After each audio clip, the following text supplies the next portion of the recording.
spit. There you go. You ruined it. Fuck you. Underage smoking is a huge problem plaguing urban areas, and it affects these areas more than it affects nicer neighborhoods. As many of you guys growing up in Richmond know, a lot of these kids are trying to grow up too fast and starts smoking at a young age and indulge in other delinquencies. From personal experience, I know that smoking has always been a really bad problem amongst adolescents. I know of an instance in elementary where kids went to the bathroom and started vaping at that age, which at the time I didn't think much of it, but as I matured and grew up, I realized how messed up that whole situation is. The kids were trying to grow up too fast because of the environment they were around. Smoking has detrimental effects on the developing minds of young teens and can lead to shorter lifespans and other mental problems down the road. In the website The Real Cause, it talks about problems that arise when smoking. They mention specifically that 3 in 4 kids who smoke and think they can quit can't actually quit. This is because their body develops a dependency on these substances. They develop a dependency on either nicotine or marijuana. This also applies to alcohol, as that's also in the same ball range. These substances can lead these kids to have mood swings, really bad anxiety, and depression, as I'll talk about more later. Usually because of the environment they're in, it usually influences them. The environment they're in is usually surrounded by a bunch of people that smoke in these areas because that's just how they are, you know. Oftentimes these young kids start smoking either because they want to fit in with the crowd, or just because they're going through things and think that smoking will help them with their internal issues. In the article Tobacco and Alcohol Consumption Among Adolescents, they mention how if these kids are surrounded with people that smoke, like friends or family, they're more likely to start indulging in these activities.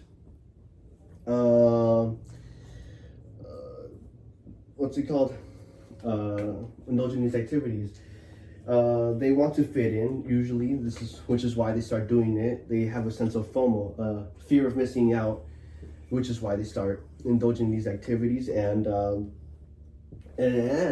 top of that, if they know someone that does these activities, like smoking or drinking, they already know where to get that if they do want to start doing that kind of stuff. They start doing that kind of stuff. They know where to get it, so they have easy access to things. Even if their friends or family don't want them to start doing it, it's not like they don't know where not to get it, which is why a lot of kids start doing it, because they know to get it now.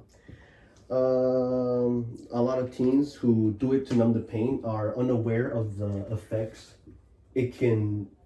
greater effects it can cause.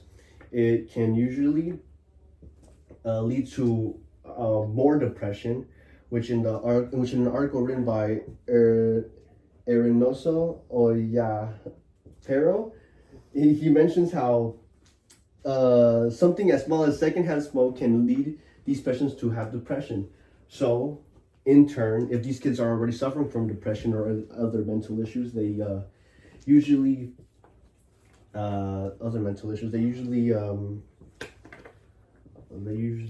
become worse because of the chemicals in the either tobacco or the substances, you know.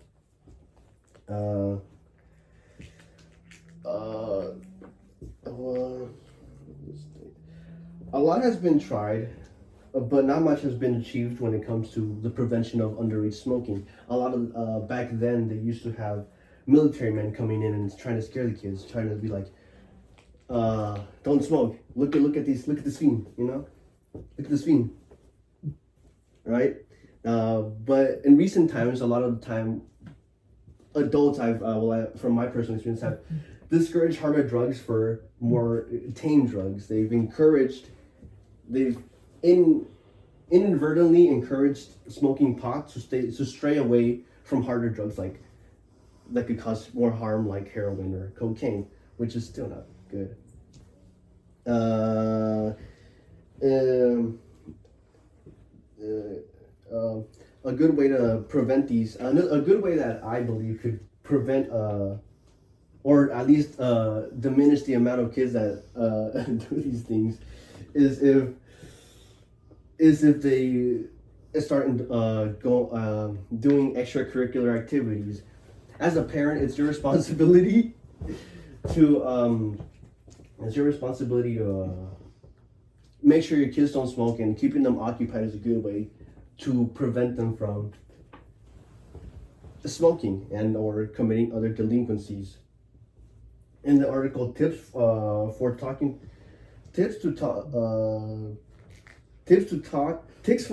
to kids about smoking.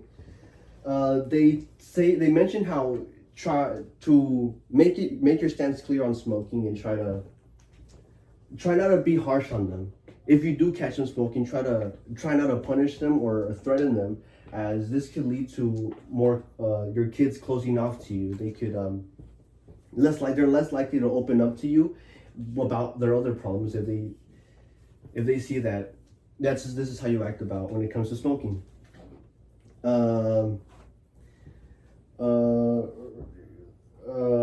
You as a community member, if you see a child smoking in the streets, a good thing you could do as a community member is referring them to a youth organization. Stuff like the Rice Center and the RPAL. Like RPAL are good ways to keep these kids occupied and off the streets. It prevents them from indulging in these negative activities, these things that have detrimental effects on them, and keeps them occupied. And yeah,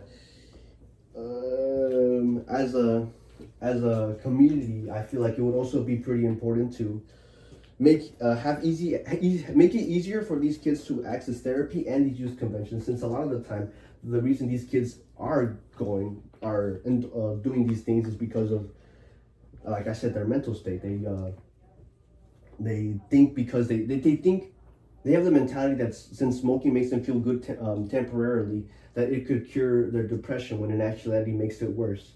It makes their brain accustomed to the dopamine, I guess, and makes them think that this is the only way to make them feel. So they start doing more and more.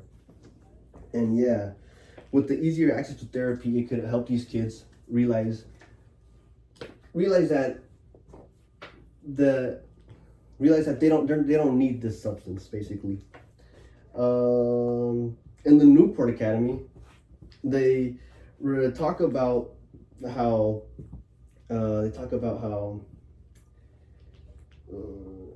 what's it called? Mental health and substance abuse and mental health have a lot more correlation than people often think.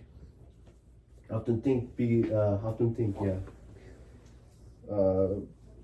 More than often think. Usually when someone is suffering from mental problems, they usually start abusing substances as a way to cope. What's it called? As I said previously, underage smoking is a problem that's plaguing these urban areas, and these kids usually do it because of the influences, because of mental problems, and because of the necessity, I guess. Way we as a community could help these kids out is if we